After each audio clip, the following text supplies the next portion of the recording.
Okay, so for the style of swimming, whales as mammals don't have the side-to-side bending. We saw how that's a development as we go from the synapsid kind of mammal-like reptiles to true mammals, instead of having legs out to the side and bending this sort of thing. Not very efficient for long-term running. Have legs more under the body, and so you can move the legs while keeping the body relatively straight. But if you look at swimming in fish and many reptiles, things like that, it's by bending the body sideways. And going with that, fish and some fossil swimming reptiles too have a tail fin going up and down. Whales inherit the mammal pattern of not bending sideways, so they bend up and down to swim. And so their tail fins stick out sideways rather than vertically.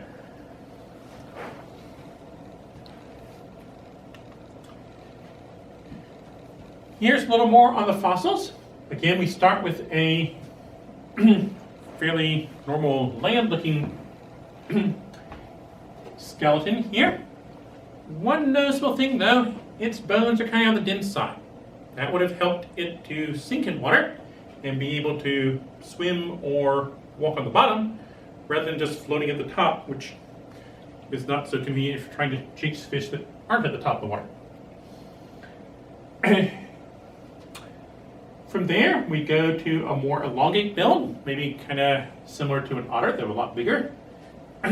And so our legs here for the whale getting shorter, tail is getting bigger there, bigger skull, good for jumping, catching fish there, broader hands and feet for paddling in the water. And these start to spread more widely. The very earliest of these whale-like fossils come from the area of Pakistan and India. By the time we get things built more like this, one of these four-footed whale-type things made it all the way to South America. Hind limbs reduced more. We have rather small hind limbs by the time we get to something like this, and these made it all the way around the world in the oceans. So we have fossils similar to these whales here in southeastern US. And then even smaller hind legs, maybe stuck out as little stubs, but not much more than that. This one here, quite large. 1 meter there, so the whole thing's on the order of 50 feet long or so. This one, Zeuglodon, that's actually, well, Basilosaurus is now the official name. Zeuglodon's a younger name. That's actually the state fossil of Alabama. Bones from that were so common in some areas that people use them for building stones.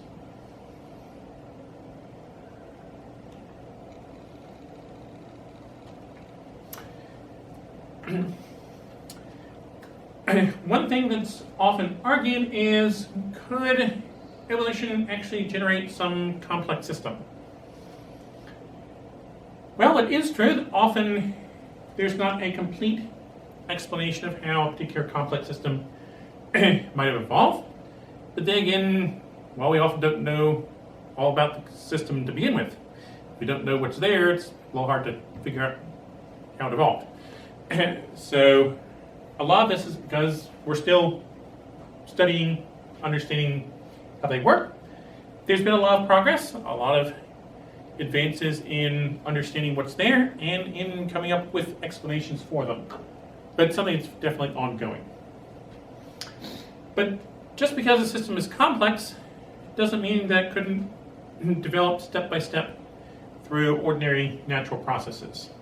For example, here's a fairly complex looking chemical formula, kaolinite. It's a repeating structure. Each unit of the structure has 17 different atoms in there arranged in a particular pattern.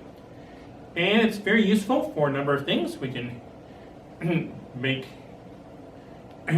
porcelain, chinaware, plates, and things like that. It's useful medicinally. Can help soothe an upset stomach, things like that. But it's made just by chemical reaction of acidic rainwater and common minerals. No special intelligent intervention needed to make this. Same is true, biological systems, quite complex structures can build up step by step, part by part, and form. It's not something it couldn't form evolutionarily. Again, our overall point, not that I'm saying you must believe evolution did this or that, but knowing, one, it's just a biological process. God can use evolution when he wants to, not when he doesn't. Doesn't really tell us much theologically. And scientifically, evolution is quite well supported. Lots of different areas of evidence all fit in well with it. And the arguments against it are generally pretty bad.